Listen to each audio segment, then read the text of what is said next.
Welcome. Welcome to another edition of We're Not Doing a Podcast alongside Mark Weber. I'm Jarrett Least. Now, Mark, we're concluding a week in which it seemingly rained literally every single day this week. And we're doing this podcast on Friday, September 29th. And I really think September 29th, 2023 is going to be remembered as the most rain we have ever seen in New York City. So I ask you, Mark, how did you survive this week and how did you get through today, September 29th, with all of this flooding in this wonderful city that I love to call New York? I didn't leave the apartment today, so was able to just cancel everything where I had to actually exit my apartment, but had a few deliveries for my apartment today. So made sure to tip them with either compliments or other ways that they wanted to be tipped. Tip them with compliments or in other ways. What other ways are we talking about Well, here? a little Venmo payment. Some of them actually want me to now review them on their website. It's a whole new world, Jared. After someone drops off something very heavy to your apartment, they are now asking you to write them a 5-star review immediately. It's very interesting. That seems like a world that I don't want to be a part of. And speaking of which, let's transition to a team that I want no part of rooting for at this point anymore, and that's our New York Jets. They have a very exciting Week 4 matchup against the Kansas City Chiefs on Sunday Night Football. And Mark, you and I were talking in the offseason how excited we were for the Jets' return to Sunday Night Football. And my, oh my, have things turned for the Jets. So, Mark, I just got to ask you, what is the reason that I should have to watch this Sunday when the Jets take on the Chiefs, in which they'll probably lose by 5 touchdowns? Because you're sick. And you're also potentially a huge Swiftie. This Sunday Night Football game may be the most watched NBC telecast of Sunday Night Football ever.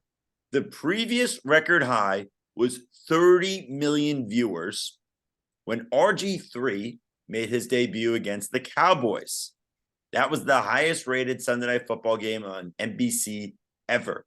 Now that Taylor Swift will be in the biggest market in the country, seeing her boyfriend, Traviskelce, face off against the Jets. And also, it's the first time Pat Mahomes is going to be playing at MetLife too. So you have a lot of storylines.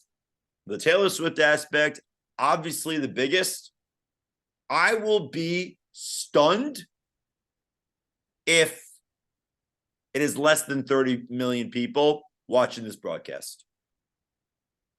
You gave very good reasons as to why I should watch this game, but I'm just thinking of myself, I would honestly rather just be in a coma. There's absolutely no You're reason. telling me you don't want to see Taylor Swift jump up and down and celebrate Kelsey's touchdown number 5 of the night with Donna Kelce sitting next to her in the box? That's the whole reason why anyone's going to be watching this game, Jared. This is not about the Jets-Chiefs game. If you're looking at this from the New York Jets with Zach Wilson going off against Pat Mahomes and the Chiefs, you are looking at this game incorrectly. I'm not a Swiftie, but this game is all about Taylor Swift being shown at her seats throughout the entire broadcast and Chris Collinsworth breaking it all down. That's what we are all there to watch. This is not a game that if you miss, you can check the score on your phone. You have to be there to witness it and witness the monstrosity that is Taylor Swift in 2023. But Mark, you and I were both Jet fans. We know about the misery of our franchise that we root for. You're going to have Swifties watch this who don't know anything about football, and they're just going to be saying to us Jet fans, why are the Jets so bad? Why can't they be good? And I'm just going to want to tell everybody to go fuck themselves, and I'm just going to want to cry and go into a hole. They're not going to be focused on the Jets. That's the most Jared thing I've ever heard. Everyone's going to be watching and going, wow, the Jets suck. Did anybody talk about the Chiefs game? Did anyone break down how terrible the Chicago Bears were in Taylor's first appearance at a Chiefs game? No, no one cares. They could just show Taylor the entire time reacting to every single play, and that will take over every story. Now everyone's going to go, oh, are they really that great of a couple? Has she finally met her man? Those are the storylines that Swifties and all of America will be caring about. The Jets are second nature to this game. They are second nature to this game. But now I'll ask you this. Do you think it's absolutely insane for people to want to get tickets for this game just in the hope of seeing Taylor Swift? Like, for example, if you're not a football fan and you're a diehard Swiftie, you actually want to just go to this game on the prospect of seeing her watch a football game? That just makes no sense to me. I mean, you like going to Knicks games because you can see stars by the court. So no, I like going to a Knicks game because I want to watch the Knicks. But you also love the celebrities there. You would get a good seat just so you're near the celebrities. No, I like getting good seats to go to games because I like getting good seats to go to games. I don't get tickets to go to a game to see Billy Joel watch a game. Like, for example, Aaron Rodgers, he went to the Taylor Swift concert at MetLife over the summer. Jet fans wouldn't get tickets to go see Taylor Swift perform to see Aaron Rodgers vibe out and sing to Shake It Off. I understand how much of an icon Taylor Swift is, but she's watching a football game. Why are you paying to go watch her watch a football game? That's your time to see Taylor Swift in person, potentially. I mean, I don't know where she will be sitting specifically, so where people would be able to get the best angle of viewing her at the game, because if you're on top of where her box will probably be, you won't be able to see her at all. You'll see on the Jumbotron, and that, to me, wouldn't make sense. But you can figure out where she is going to sit and face, and if you're that big of a Taylor Swift fan, it is worth it, because that is your opportunity to see the biggest musical act in the world in person. You're not seeing her perform, but you are seeing her. I mean, put it this way. Taylor Swift, you said she's the biggest musical performer in the world. At this point, I would probably say Taylor Swift is probably the most popular person in this country right now. I mean, it's actually insane how much popularity she has at this moment in time when she's just coming off the Eras Tour over the summer. She, quite frankly, improved the economy over the summer. So, I mean, at this point, I would have to say Taylor Swift is probably the most popular person in the United States. Yeah, I would agree. Is she the most famous person in the U.S.? No, there are politicians who are definitely more famous than her. But there's not many people who dislike Taylor Swift. So I don't know if I want to go, is she the most universally beloved person? Because maybe people don't love her, but is she the most popular person where people know she is? She's liked by so many people. And if that's your definition of the most popular, then yes, Taylor Swift is the most popular person in America. It's crazy to see. People are wild fans of her. I don't think we as Americans have seen anything close to this since Beatlemania of 1964 when the Beatles came to the United States. Because Beatles fans would have done the same thing to see Paul McCartney at a sporting event back in the day. It's the same thing. Taylor Swift is the biggest thing since the Beatles. And yes, I know a lot of people say Michael Jackson could kind of be sandwiched in between there. I don't think Michael Jackson had fans that were this hysterical. And I don't think that anyone has had fans of any celebrity that Taylor has since the Beatles came to America in the 60s. That right there, what you just said, Taylor Swift being as big as the Beatles. After we're done doing this podcast, Mark, you're going to cut that short video up and you're going to put that right on TikTok, and that video is going to blow up. And remember, I mean, John Lennon once said that the Beatles are bigger than Jesus Christ. So, I mean, that's where the Beatles were at one point. And it was controversial and maybe arguably true in the 60s. So when you're comparing Taylor Swift to the Beatles, for those who don't know and are watching this on YouTube, YouTube kind of caters to a younger generation. That's how big the Beatles were, that people were actually debating that. One of the biggest religious figures ever. The biggest religious figure ever, probably. But I don't want to be debating that. That's a topic for another show at another time. Well, that's the thing. It's like we have other topics to talk about in this podcast, like should the Knicks pursue JrueHoliday? But at the end of the day, who really gives a shit about that? We want to talk about Taylor Swift and Travis Kelce. So, we've been breaking that down. So, Mark, I ask you, do you think that Travis Kelce and Taylor Swift as a couple, do you feel it's a little bit staged, or do you actually think this is organic and this could be meant to be? Oh, it's the real deal. I think Taylor and Travis are the real deal. I just don't see what she benefits from having Travis Kelce. Travis Kelce is benefiting the entire world from dating her. But why would she go for Travis Kelce, who is one of the biggest athletes in the country? She doesn't need to benefit from anybody. She's Taylor Swift. I don't see why it would be staged on her end and why she would have to be put through this if it were staged. So that's why I think it is the real deal. And now we're also starting to see, this is one thing I wanted to insert here, other celebrities, obviously nowhere as big as Taylor Swift, dating NFL tight ends, because now Jake Ferguson, the Cowboys, is dating one of the Kavinder twins, which is just absolutely hilarious. So if you're an NFL tight end, you don't need Tinder. You don't need Hinge. You just get the DMs flooded to you from some of the biggest celebrities in the world, because it's kind of like when Pete Davidson was the hot thing in 2021, and then Megan Fox got her Pete Davidson and Machine Gun Kelly.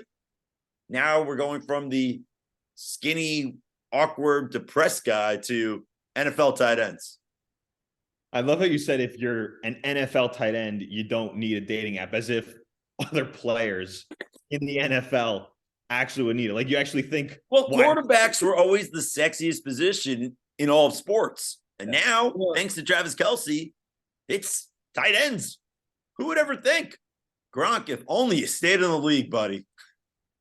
It's true. And I agree with you. I don't think that this is a staged relationship at all, because, yes, Travis Kelce, he's benefiting from this a lot in the sense of his jersey sales have gone up 400%. He's gained hundreds and hundreds of thousands of more Instagram followers and things like that. But Travis Kelce, if he retired today, he's a first ballot Hall of Famer. He's made a ton of money in sponsorships. He's set. He's made a very good amount of money. Every NFL fan knows who he is. They both have love to gain, because both of them, they don't want to get hurt. They're in this to hopefully find love and maybe live happily ever after down the road. So I'm rooting for Travis Kelce and Taylor Swift.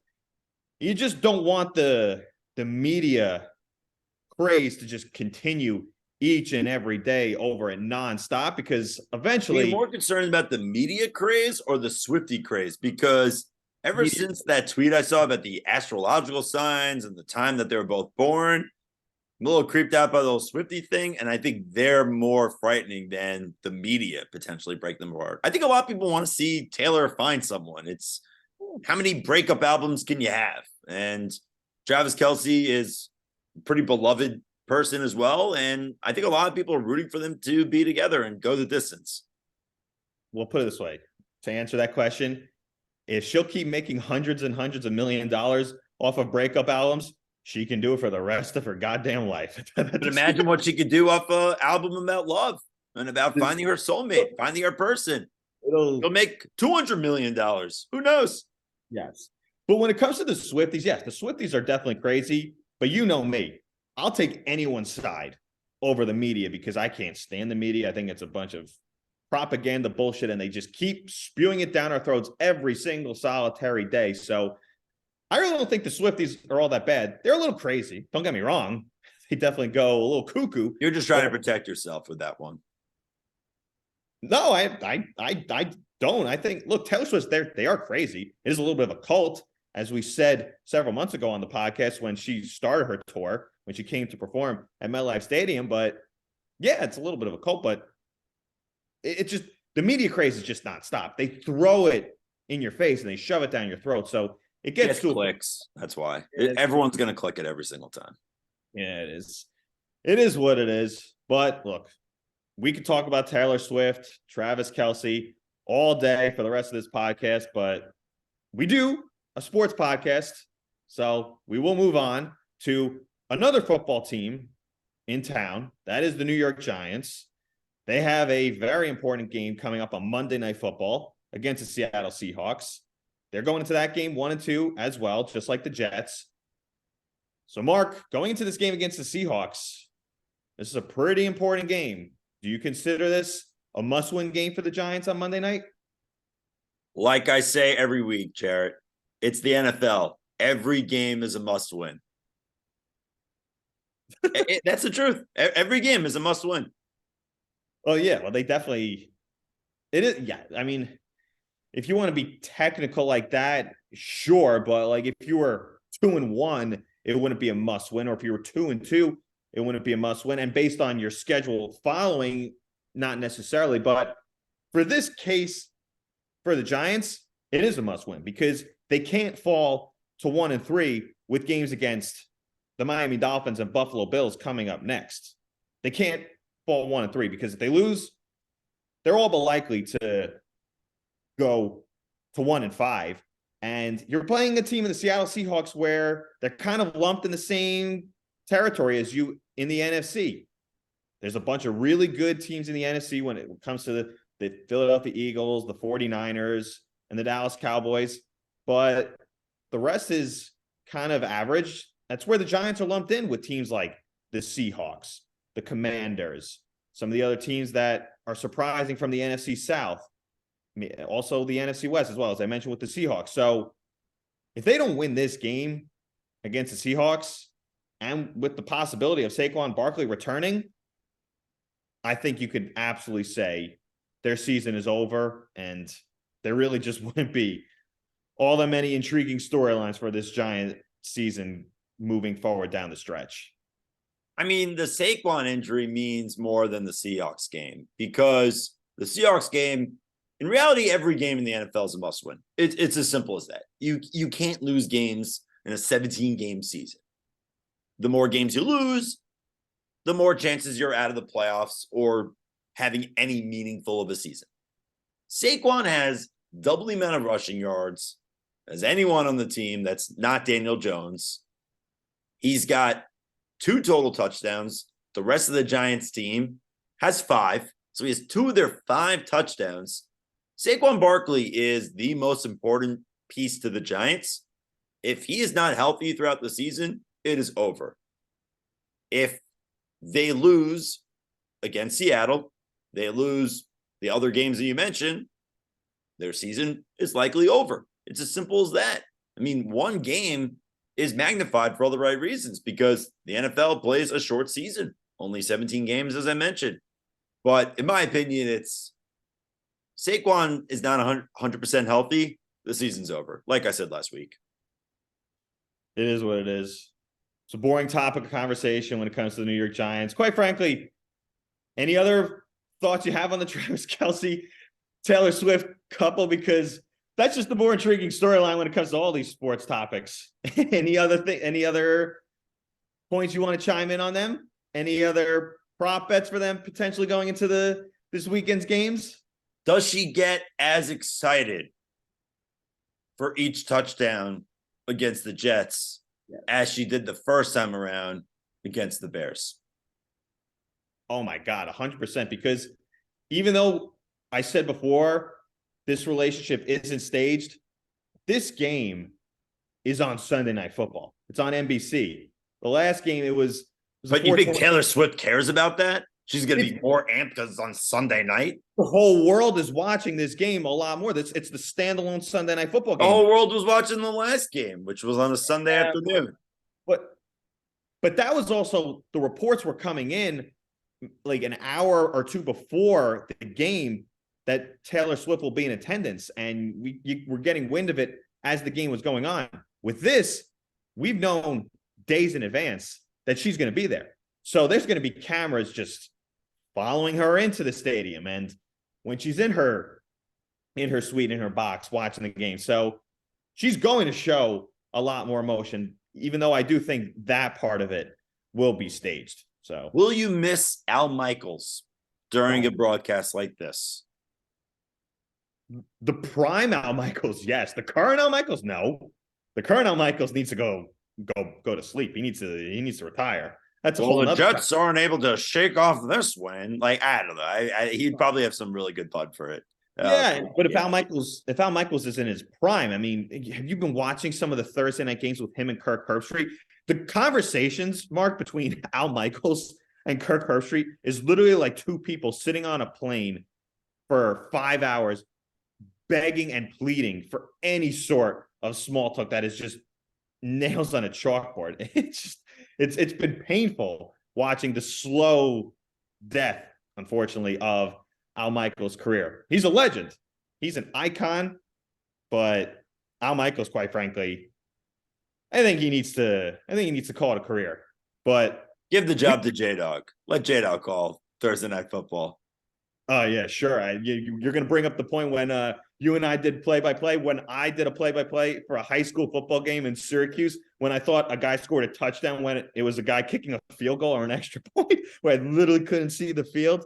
Yeah, me doing that sort of play-by-play, I don't think so. It would be more exciting than Al Michaels, according to you. You definitely bring a lot more energy. That is true, but we haven't even talked about our guy, Mike Tirico, Syracuse alum. What do you think is going through his mind? This is a guy who had a great Newhouse education. Shout out to Syracuse. And he's preparing to call this game Jets Chiefs on Sunday night.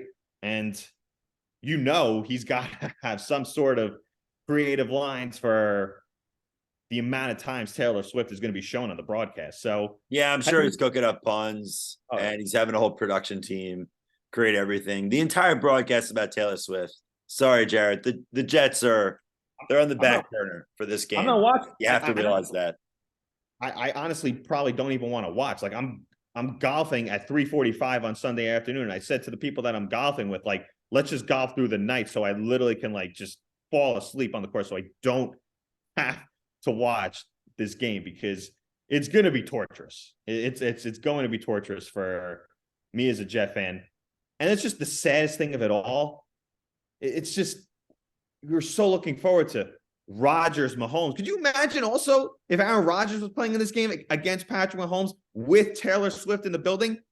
I think it would probably be the most watched regular season game in the past 45 years in the NFL. It's going to be the most watched regular season game regardless, Jared. It doesn't matter if Rodgers is playing or he's not. It is going to be, if it doesn't break the 30 million viewer record, like I said before, I'd be massively disappointed. I would say that may be the number one sign of the death of television, honestly, if that game can't get 30 million viewers. It's going to. It's definitely going to be a interesting game to watch.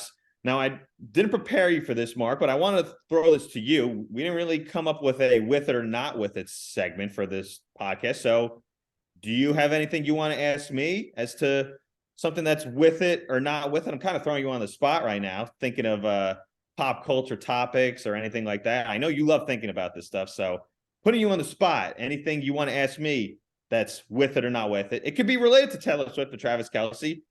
The floor is yours. Ask me anything, with it or not with it. I'll give you a second to think. I thought we had other topics that we were going to discuss in New York sports. Who cares? Do we really care? There were some good other topics, but I'd say, is this game more with it for NFL fans than Jets Bills with Rodgers' debut? Say that again. Is it more with it for NFL fans? Yeah. No, it's more with it for Swifties. It's more with it for Swifties because us as football fans, this game's going to be awful. But if you're dating a female or interested in dating a female, it's a great conversation starter. And no. My girlfriend's sick of the Taylor Swift talk, so that's a different topic of conversation. But this game's going to be more interesting for the Swifties because they want to see Taylor Swift. You and I don't want to watch Zach Wilson play another game of football for the New York Jets. And I know, Mark, you like talking about the other topics in New York sports. Literally, the other things we had to talk about were, should the Knicks pursue JrueHoliday in the aftermath of the Damian Lillard trade? So, Mark, I'll ask you simple. Should the Knicks pursue JrueHoliday to get that off your chest? Are you interested in the Knicks getting JrueHoliday potentially? I think that they should take a look at getting JrueHoliday. I think it is definitely a story worth exploring. JrueHoliday is a top 25, 30 player in the league. And for those who are saying he's too old, he's the same age as Damian Lillard, who is being put on the Milwaukee Bucks back to win a championship. So I don't know why people are making a big stick about JrueHoliday's age, but you're talking about a great defensive guard. You're talking about one of the best players in the league. I don't know if you mortgage the entire future for JrueHoliday, but are the Knicks a better team with JrueHoliday? Absolutely. Of course. So I'll ask you this, Mark. Do you think that I would want JrueHoliday on the Knicks, considering you just said it before? Who am I always infatuated by when it comes to? So do you think I really care too much? JrueHoliday is a two-time All-Star, Jared. JrueHoliday is an NBA star. JrueHoliday has a ring. He's a star. Now, I don't know if people are going to be crowding around him if he's sitting courtside at a Knicks game as a fan, if he was visiting otherwise before he potentially was on the Knicks, or if he's sitting behind home plate at a Yankees game or a Mets game. I don't know if he's going to get a lot of hoopla. If he's at a restaurant, it's a big deal. But JrueHoliday, once you've made an NBA All-Star game multiple times, you're a star, in my opinion. Look, I think if the Knicks were to get JrueHoliday, it would be a good move. I'm not against it, but we'll see. I mean, it could make the Knicks a potential Eastern Conference Finals contender, but the move that we're all waiting for eventually, don't know when it's going to happen, is for that next disgruntled superstar. Unfortunately, with the Bucks acquiring Damian Lillard, there were starting to be some rumblings of the potential future of Giannis Antetokounmpo. That's not happening, clearly. It looks like Giannis is definitely going to stay in Milwaukee. And the guy to watch... But would he stay in Milwaukee forever is a question.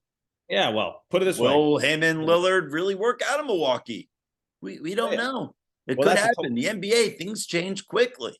And there's a big age gap between Lillard and Giannis. It's a 4-year age gap. I mean, the window for them is a bit odd.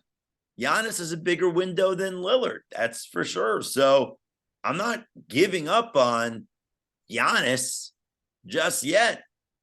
Embiid, different story, but there's that. I'll tell you this, Mark. You want to know a sign of how I'm maturing? You know how it always texts you of a random superstar and always float them with Knicks rumors, and you would always say, stop, stop, stop. I'm never doing this to myself again. So, yeah, you mentioned Giannis may want to leave the Bucks, even if in time to come, if things don't necessarily work out with him and Damian Lillard. But I am never getting my hopes up. So you want to do a golf clap for me, considering... I'm just shocked. I'm too shocked to do a golf club. I will never get my hopes up for a superstar coming to the New York Knicks. Wake me up when it happens. With that said, maybe Joel Embiid will be a Knick. We'll see. We'll see. You never know. Not hopeful. Not expecting it. I would love to be shocked. I would love to be pleasantly surprised, because that's the move that the Knicks ultimately have to make to become a championship contender. They're a really good team right now. They're deep. They're a fun team to watch. I'm excited for this upcoming Knicks season, but they're one big-time move away from becoming a legitimate NBA Finals contender. So we'll see how the Knicks do when it comes to that. And the other topic that we were going to discuss, we'll bring it up with this wonderful New York baseball season thankfully coming to an end. There are two players, both on the Mets and Yankees, who both signed to huge, huge long-term contracts but at times we kind of consider them underrated. So, Mark, I'll ask you, between Franciscolindor of the Mets and your guy, American League Cy Young lock at this point, Gerritcole, who do you feel of those two is the more underrated New York baseball player at this point? It's a really tough call because Gerritcole this season had the best year for a Yankees pitcher, not since the last Cy Young Award winner, Roger Clemens, not since Andy Pettin in 97. We're talking 45 years ago with Ron Guidry in 1978. If you're a Yankees fan, that is what you've been looking for a Yankees pitcher pretty much forever, since 1978, because Yankee fans have not seen a pitcher have a year like Cole did in almost half a century. But I'm going to go on the flip side for this. I think the career, based on what could happen in the next few years for Franciscolindor, may be deemed as underrated because has he been one of the best players in baseball? No. Has he been a perennial MVP candidate? Okay, finished in the top 10 once. But I do think that Steve Cohen is going to want some consistency on this team. And as a result, he is going to name Franciscolindor the first New York Mets captain since David Wright. That's an interesting take. I disagree. I don't think he's going to be named captain anytime soon. I don't think the Mets are going to. He's going to be on the team for quite some time. A great personality, someone that really represents New York well. People love him. He's a great player. I won't be surprised if that happens, and I think that's a move the Mets should make. Put it this way: if the Mets name Franciscolindor captain, I'll treat you to a nice dinner on me. So if that happens, take you out to a nice dinner on me. That's why I don't think that's going to happen. But to answer that question, I think Gerritcole is the more underrated, simply because in the beginning of his Yankees career, he was hated by so many Yankee fans because he didn't perform well in some big games, and he completely turned that around. He was such a big game pitcher for the Yankees in the playoffs last year, in big moments for them. He's going to win the American League Cy Young. So he went from this guy who everyone was saying he's overrated, can't stand this guy, he's not cut out for New York, his personality just doesn't fit in New York, to now it's just, yeah, Gerritcole's a really great pitcher. It's just crazy to me how he went from that to he just doesn't really get talked about anymore. What's also crazy is that the Mets brought in Justin Verlander and Max Scherzer. They also had Jacob deGrom.